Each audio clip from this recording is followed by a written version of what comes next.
What we have here is the Sony Ericsson Xperia Play. It's the first PlayStation certified device in the world. Before we even talk about the gaming experience, we need to establish that what you get here also is a full-featured Android smartphone running on the latest version of the Android platform. So it's Android 2.3 Gingerbread. So you get all the enhancements of that and the Google mobile services that you would expect. In the hardware, you've got two cameras. You've got a VGA camera, forward-facing camera for video chat surfaces and self-portrait and such. And then on the other side of the device, you have a 5 megapixel primary camera with an LED camera flash. And probably what you're noticing already here is the co-branding with Verizon. And we're happy to announce that this is coming really soon to Verizon. You're going to see this probably mid-April to early May. So very excited about that. When you look at the home pages, let me go back to the home page there. So you have 5 home page panels. You'll start to see a little bit of Verizon customization there, the VCast App Store. And then you have visual voicemail from Verizon, Verizon Navigator, and then My Verizon Wireless application. And the 5 panels, of course, with plenty of room for shortcuts and widgets that you want to add on. You have the fastest Wi-Fi capability. You have 802.11b, G, and N. And that's really important overall for the device, but especially when we start going into the gaming proposition and downloading large games and doing multiplayer gaming. That's going to be really cool, too. So let me, while I'm talking about the gaming, turn the phone into landscape and slide it open. We'll see what happens. Now we open up the Xperia Play game launcher. And the tab I have it on right now shows me the games that I have loaded into the device. And preloaded here for the Verizon product, you see Asphalt 6 Adrenaline from Gameloft, and then Bruce Lee Dragon Warrior from Digital Legends, Crash Bandicoot, that's a classic Sony title, Madden NFL from EA Sports, and around the world we're probably putting in FIFA Soccer from EA, but probably for Verizon you're going to see Madden NFL 11 instead. And then from Gameloft also we have Star Battalion, which is a space action game. And then from Electronic Arts you have Sims 3. Now 2 of these games support multiplayer gaming over Wi-Fi, Asphalt and Star Battalion. Either local Wi-Fi for people playing in the same room, or I can go on the internet over Wi-Fi and play people around the world. Up to 3 people playing together on Star Battalion and up to 6 people playing together on Asphalt. There's another tab here for more games, and that's not active here because the product is not commercial yet, but when it does become commercial and I hit more games, what you'll see is more thumbnail art images of games, but games that I can now go by and download. And what happens, I'll attach the game and it'll show me a description and the pricing, and we expect the pricing to be about $5 to $8 per game.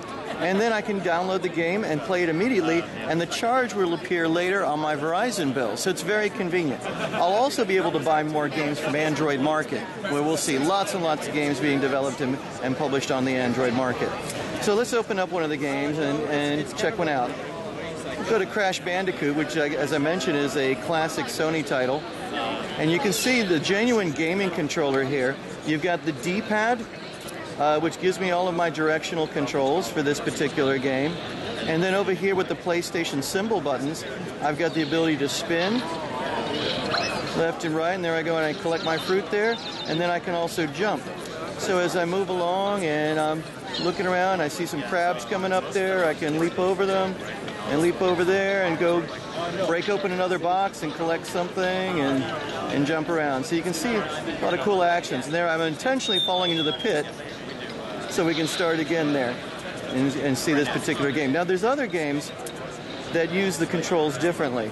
So I also have this analog touchpad here that gives me dual analog joysticks. So for example, if I'm playing, let me go back and close the controller and go back to the games again. If I'm playing, let's say, Star Battalion, and I'll open that up, I have different ways that I can play. I can use the D-pad for climbing and diving and going left and right, but then I can also use the analog touchpad here. These are actually 2 analog joysticks. And we can see here's the teaser for the Star Battalion game. And let me advance through that so we can get the game going a little faster. But if a game developer writes to it, I have an option here. I can use these touchpads too for moving around. Let's see, for example, with the Star Battalion game, with Asphalt game, I can drive my car. I can also change my point of view on the one on the right from being inside the car or being third person watching the race outside the car. In addition to all those controls, you have the trigger shoulder buttons here, left and right shoulder buttons. So if a developer writes to that, that gives me more functions too. For example, with this particular game, Star Battalion, and we'll see that once we get it going, I can use those trigger shoulder buttons to do barrel rolls with my spacecraft. So we'll get our spacecraft going, and what it's going to first do is take me through a little training mission. And as I mentioned, this is one of the games that does support multiplayer gaming over Wi-Fi. Important to point out here, you've got the PlayStation certified icon, and again, this is the first PlayStation certified device in the world and a full-fledged smartphone to boot, running on the latest version of the Android platform. So there's my spacecraft, and we'll start our training mission. So you see I can use the D-pad to move left or right, up and down, but then I can also go here, if I prefer, and use the touchpad for the analog joystick. So whatever my preference is. I can even, if I go into the options, I can change it to do pure motion control too. So now I'm going to try my weapons, lining it up on the target.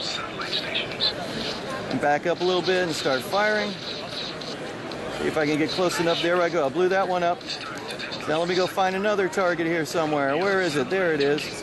And I'll try my secondary weapon. Firing my torpedoes.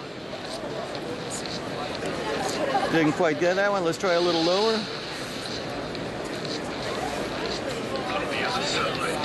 And looks my aim is a little bit off so late in the day. But you get the idea. And remember I talked to, there we go, I blew it up. And remember I talked about those shoulder buttons. Let's see how that works with this game. Do my barrel rolls. Yeah. And now watch, I'm going to press them both together. Say I'm lost in deep space, I'm out of where I don't want to be. I can press them both together and do a U-turn.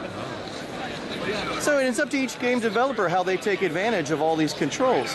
But they obviously have a wealth of controls to take advantage of.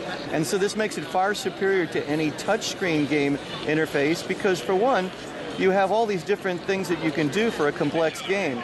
If you're doing Angry Birds with just one function, that's fine for a touchscreen. But if you have a multiple combination keys, there's nothing that beats real, genuine gaming controls. And the fact that your fingers aren't in the way of the screen, it helps you to be able to enjoy it even more. You have great graphics supporting up to 60 frames per second and a great processor. You've got a chipset from Qualcomm that includes the second generation Snapdragon processor with the Adreno 205 graphics processor, and that's dual channel chipset, so it means it's just really fluid, nimble device overall for the device, but especially for the gaming. Do you know how much storage is inside? You have about close to a half a gig on the internal memory, so about 400 meg, 500 meg. But the external memory, the removable memory, it comes with an 8 gigabyte stick and supports up to 32 gigabyte. And the average size for a game for this device is about 200 meg. 200 meg. Mm-hmm. And the screen size is 4 inches? It's a 4 inches screen, and it's an XWVGA resolution. Awesome. Thank you. You're welcome. My pleasure.